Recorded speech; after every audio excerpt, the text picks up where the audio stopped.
Alechem. Le Rav nous a longuement expliqué qu'il y a deux optiques d'aborder le travail de la connaissance de soi.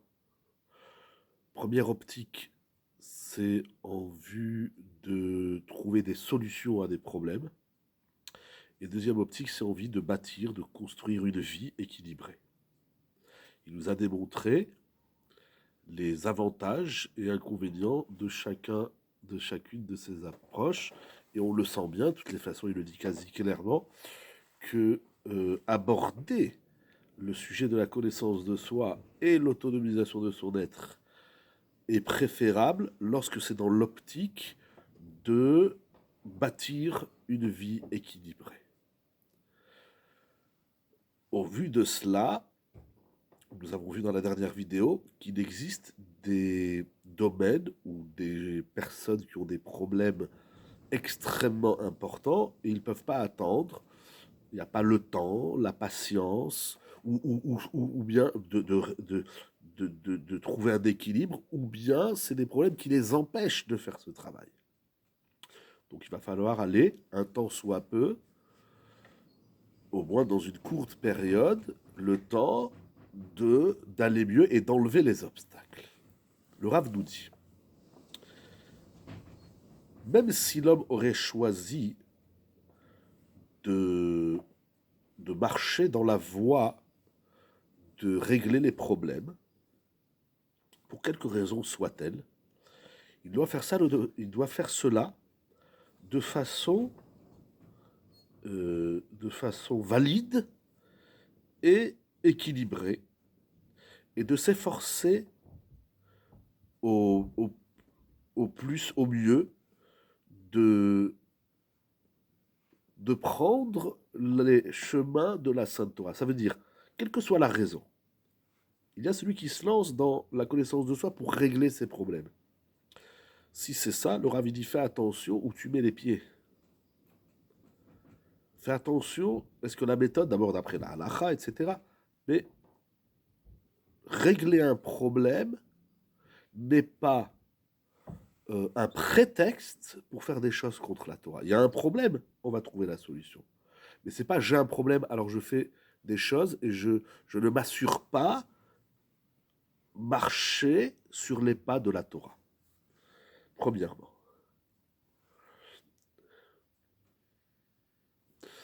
Deuxièmement, lorsque l'homme a choisi la voie de la connaissance de soi pour régler des problèmes, il faut qu'il ait en mémoire que ce chemin-là ne l'amène pas à l'objectif final de sa vie.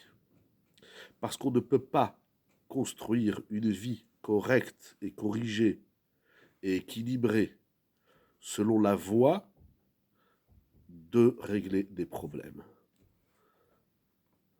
Tout aussi important soit-il le problème, mais on ne bâtit pas une vie sincère, pure, saine, si l'objectif n'est autre que celui que de régler des problèmes.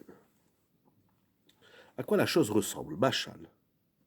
Un homme qui se trouve, Chazvé Shalom, à un stade de santé physique très médiocre. C'est-à-dire, Chazvé Shalom est atteint d'une maladie, il est tout en bas de l'échelle.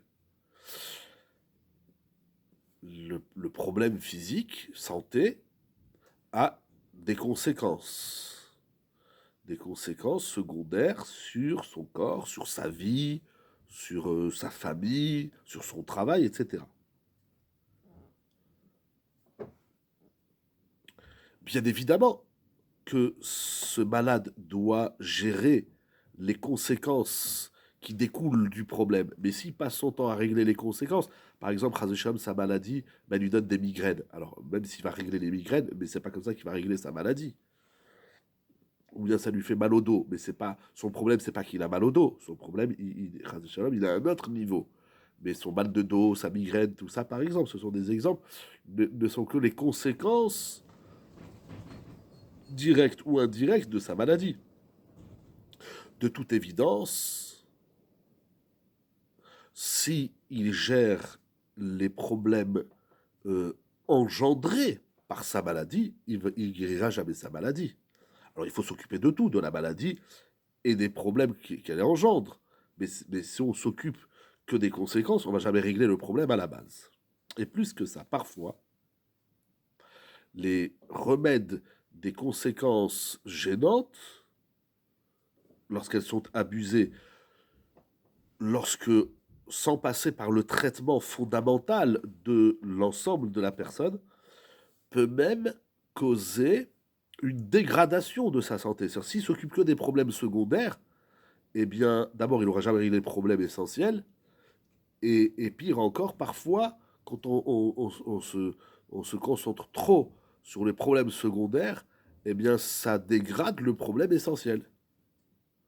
Donc cet homme-là doit traiter aussi bien sa situation générale et essentielle que les effets secondaires de sa maladie.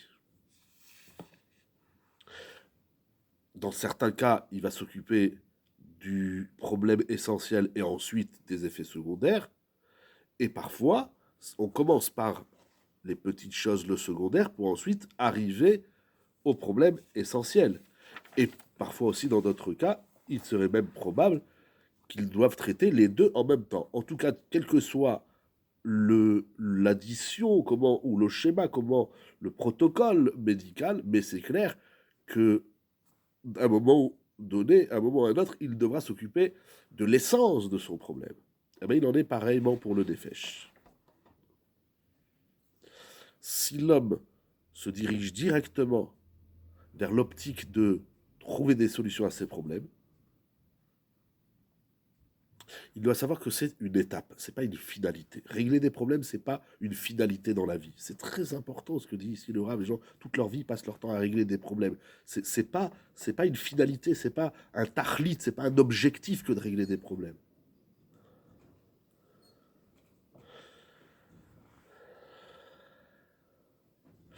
Cette étape de régler des problèmes, elle se fera ou tardivement ou précocement, mais d'une façon ou d'une autre, il sera obligé de travailler le nefesh dans sa racine.